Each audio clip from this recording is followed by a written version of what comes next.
প্রিয় ছাত্রছাত্রীরা, আজ আমি তোমাদের কাছে প্রশ্নবিচিত্রা 2025-এ সেকেন্ড ইউনিট টেস্টের ভূগোল সাবজেক্টের মডেল 6-এর যে স্কুলটা তার কোশ্চেনগুলো আমি আলোচনা করব। একের দাগের আছে, পৃথিবীর সবচেয়ে বাইরের আবরণ গঠন করে এ শিলামণ্ডল, বি গুরুমণ্ডল, সি কেন্দ্রমণ্ডল। উত্তর হবে এ শিলামণ্ডল। দুয়ের দাগের, আফ্রিকার প্রধান পর্বতশ্রেণী A Alps, B Andes, C Atlas. উত্তর হবে সি আটলাস।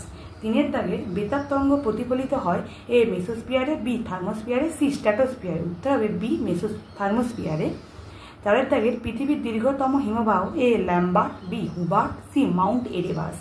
উত্তর হবে এ ল্যাম্বার্ট। পাঁচের দাগের, বন্যপ্রাণী সংরক্ষণ আইন চালু হয় এ 1972 সালে, বি 1980 সালে, সি 1982 সালে। উত্তর হবে এ 1972 সালে। ছয়ের দাগের, তুলো চাষ ভালো হয় এ কালো মাটিতে, বি লাল মাটিতে, সি পলি মাটিতে। উত্তর হবে এ কালো মাটিতে। দুয়ের দাগের শূন্যস্থান পূরণ করো। একে আছে, পৃথিবীর ক্ষুদ্রতম মহাদেশ ড্যাশ। উত্তর হবে ওশিয়ানিয়া। দুয়ের দাগ, বায়ুর গতি মাপা হয় ড্যাশ যন্ত্রে। উত্তর হবে অ্যানিমোমিটার। তিনের দাগের, ভারতের সৃষ্ট একটি ধূলিঝড়ের উদাহরণ হলো ড্যাশ। উত্তর হবে আঁধি। চারের দাগের, আন্টার্কটিকায় ভারতের প্রথম গবেষণা কেন্দ্র হলো ড্যাশ। উত্তর হবে দক্ষিণ গঙ্গোত্রী। পাঁচের দাগের, ড্যাশ হলো আন্টার্কটিকার সর্বোচ্চ শৃঙ্গ। উত্তর হবে ভিনসন ম্যাসি।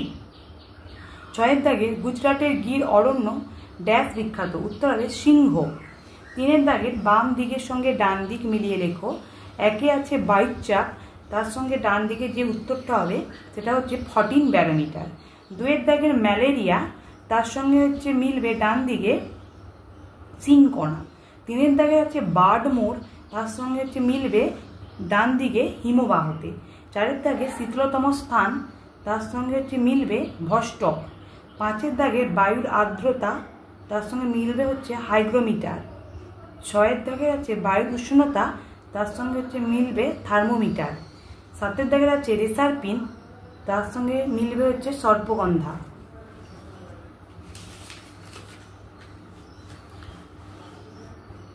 এবার দেখো, চারের দাগের একে আছে, একটি বাক্যে উত্তর দাও। একে আছে, পৃথিবীর বায়ুমণ্ডলে থাকা প্রধান দুটি গ্যাসের নাম কি? উত্তর হবে নাইট্রোজেন আর অক্সিজেন। নাইট্রোজেনের সংকেত হবে N2, অক্সিজেনের সংকেত হবে O2। এই সংকেত লিখলে হবে। দুয়ের দাগের, ইউরেশিয়া কাকে বলে? উত্তর হবে ইউরোপ ও এশিয়া মহাদেশকে একত্রেই ইউরেশিয়া বলে। তিনের দাগের, জেট প্লেনগুলি কোন স্তর দিয়ে চলাচল করে? উত্তর হবে স্ট্র্যাটোস্ফিয়ারে। চারের দাগে, দিল্লিতে কেমন জলবায়ু দেখা যায়? উত্তর হবে চরম ভাবাপন্ন। পাঁচের দাগের, ফারেনহাইট থার্মোমিটারের সর্বোচ্চ ও সর্বনিম্ন মানটি লেখো। ফারেনহাইট থার্মোমিটারের সর্বোচ্চ মান হবে 212 ডিগ্রি ফারেনহাইট ও সর্বনিম্ন মান হবে 32 ডিগ্রি ফারেনহাইট। ছয়ের দাগের, খাদার কাকে বলে? খাদার কাকে বলে তোমাদেরকে আমি যদি ভূগোলের টেক্সট বই দেখাই,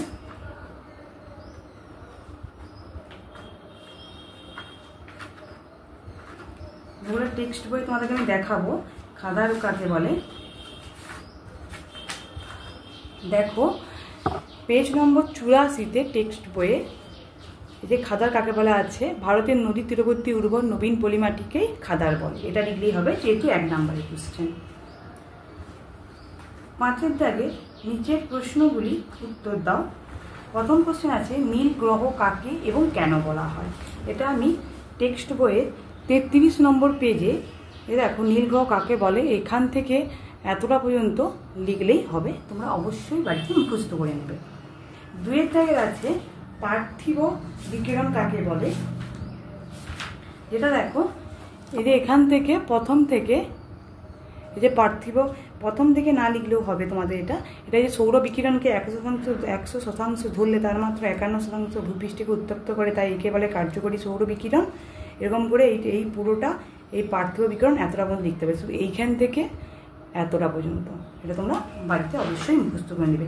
এটা যদি পুরোটা একদম মুখস্থ করতে পারো তাহলে খুবই ভালো হয়, কারণ এর মধ্যেই তাহলে যদি পরীক্ষা আছে ইনসোলেশন কাকে বলে, বা কার্যকরী সৌর বিকিরণ কাকে বলে, বা অ্যালবেডো কাকে বলে, যাই আসুক না কেন, এটা হচ্ছে যদি পুরোটা মুখস্থ করে নিতে পারো এখান থেকে এইখান পর্যন্ত, তাহলে যে কোনো কোশ্চেনের উত্তরই তোমরা দিতে পারবে।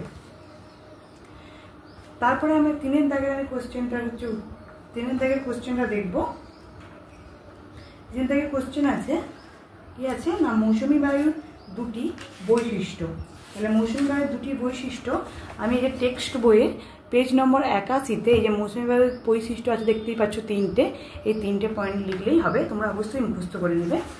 তারপরে দেখো মাটির সংরক্ষণের উপায় কি? মাটির সংরক্ষণের উপায় দুটি উপায় লেখো। এই দেখো 86 পেজে টেক্সট বইয়ের এই যে মাটির সংরক্ষণের যে উপায়গুলো আছে এখানে মধ্যে কোনো দুটো উপায় মুখস্থ করলেও হবে। 5 দাগে জাতীয় উদ্যান কাকে বলে? কাকে বলে উদাহরণ দাও। এই দেখো পেজ নম্বর 93-এ এই যে জাতীয় উদ্যান কাকে বলে এইখান থেকে এতটা এখানে উদাহরণও দেওয়া আছে, এটা মুখস্থ করলেই হবে। অবশ্যই তোমরা বাড়িতে মুখস্থ করে নেবে বা পরীক্ষা হওয়ার আগে। তারপরে দেখো কি আছে কোশ্চেন 6 দাগের আবহাওয়া ও জলবায়ু দুটি পার্থক্য লেখো। দেখো 45 নম্বর টেক্সট বইয়ে আবহাওয়া ও জলবায়ুর পার্থক্য আছে, যেহেতু দুটো লিখতে বলছে তাই যে কোনো দুটো লিখলেই হবে।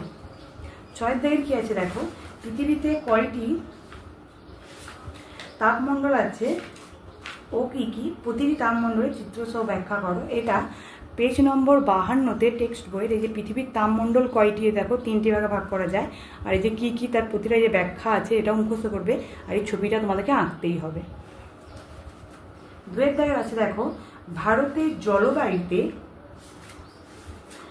ঋতুগুলি মাস অনুসারে লেখো।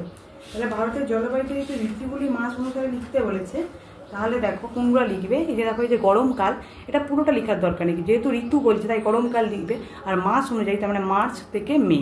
আবার লিখবে যেমন দেখো এখানে বর্ষাকাল লিখবে জুন থেকে সেপ্টেম্বর, আবার এখানে দেখো লিখবে শরৎকাল লিখবে অক্টোবর থেকে নভেম্বর, এগুলো লিখলেই হবে। তারপরে কি আছে না ভারতের বর্ষাকাল সম্পর্কে লেখো, যেহেতু সম্পর্কে লিখতে বলছে তাই এই যে 81 নম্বর টেক্সট বইয়ের 81 নম্বর পেজে যে বর্ষাকাল সম্বন্ধে আমি টেক্সট বই থেকে লেখার কথাই বলবো, এখান থেকে এই এতটা পর্যন্ত লিখলেই হবে। তোমরা যদি এটা পুরোটা মুখস্থ করতে পারো ভালো হয়, কারণ এখানে বৃষ্টিচাই অঞ্চলটাও কিন্তু ইম্পর্টেন্ট আছে, এটাও মুখস্থ হয়ে গেলে তোমরা তখন বৃষ্টিচাই অঞ্চলে যদি কোশ্চেনে দেয় সেটাও তোমরা উত্তর লিখতে পারবে। তারপরে দেখো অরণ্য আমাদের বন্ধু, এই কথার 5টি যুক্তি দাও। যেটা আছে এই যে টেক্সট বইয়ের পেজ নম্বর 90, এই যে অরণ্য যে আমাদের বন্ধু, এই যে চারপাশের যে আছে এগুলো লিখলেই হবে পয়েন্ট করে করে, 1 নম্বর পয়েন্ট, 2 নম্বর পয়েন্ট, 3 নম্বর পয়েন্ট, এরকম 4 নম্বর পয়েন্ট, 5, 6, 7, 8 এবং পয়েন্ট করে করে লিখলে এটাই হবে, ঠিক আছে। তারপরে দেখো বায়ুমণ্ডল না থাকলে কি হতো? এটা দেখো আমি তোমাদেরকে দেখাবো টেক্সট বইয়ে এই যে পেজ নম্বর 32 যে বায়ুমণ্ডল না থাকলে কি হতো, এই 3টে পয়েন্ট 1 নম্বর, 2 নম্বর, 3 নম্বর, এই 3টা পয়েন্ট লিখলেই হবে, অবশ্যই তোমরা মুখস্থ করে নেবে। তারপর দেখো আন্টার্কটিকার দুটি প্রাণী ও আন্টার্কটিকার দুটি উদ্ভিদের নাম লিখতে বলেছে। এই দেখো আন্টার্কটিকার এখানে তোমাকে ভালো করে দেখিয়ে দিই। আন্টার্কটিকার দুটি প্রাণী লিখতে পারো, একটা হচ্ছে সমুদ্র চিংড়ি জাতীয় ক্রিল লিখতে পারো, আর একটা হচ্ছে পেঙ্গুইন, ঠিক আছে। এছাড়াও তোমরা লিখতে পারো সিল, তিমি, অ্যালবার্টস, এগুলো লিখতে পারো, যেহেতু যে কোনো দুটি বলছে তাই তোমরা যে কোনো দুটি লিখতে পারো। আর এখানের মধ্যে উদ্ভিদ হবে মস, লাইকেন, শ্যাওলা, এগুলো লিখলেই হবে। তোমাদের যদি আমার এই চ্যানেলটি ভালো লেগে থাকে অবশ্যই লাইক, কমেন্ট এবং শেয়ার করে দেবে, যাতে তোমাদের পরের ভিডিও পেতে সুবিধে হয়। অবশ্যই আমাকে সাবস্ক্রাইব করে দেবে আর বেশি বেশি করে শেয়ার করে দেবে, যাতে সবাই আমার চ্যানেলটা দেখতে পারে। ধন্যবাদ। আমি পরের দিন 7 মডেল নিয়ে তোমাদের সঙ্গে আলোচনা করে দেবো। তোমাদের যদি কোনো কোথাও বুঝতে অসুবিধা হয় তাহলে অবশ্যই আমাকে কমেন্ট করে জানাবে, আমি অবশ্যই তোমাদের রিপ্লাই দেওয়ার চেষ্টা করব। ধন্যবাদ।